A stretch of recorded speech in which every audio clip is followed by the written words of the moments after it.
জাতিসংঘের ৮১তম সাধারণ পরিষদের অধিবেশনে যোগ দিতে যুক্তরাষ্ট্র সফরে যাচ্ছেন প্রধানমন্ত্রী তারেক রহমান। এই সফরকালে তার ক্যালিফোর্নিয়ার সান ফ্রান্সিসকোতে যাওয়ার সম্ভাবনাও রয়েছে বলে জানা গেছে। প্রধানমন্ত্রীর এই সফর ঘিরে ব্যাপক উৎসাহ উদ্দীপনা বিরাজ করছে দলীয় নেতাকর্মী ও প্রবাসী বাংলাদেশিদের মধ্যে।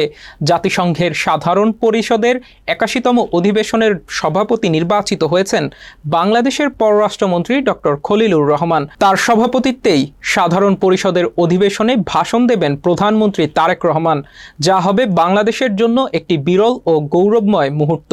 জানা গেছে, আগামী ২১ সেপ্টেম্বর প্রধানমন্ত্রীর নিউ ইয়র্কে পৌঁছানোর সম্ভাবনা রয়েছে।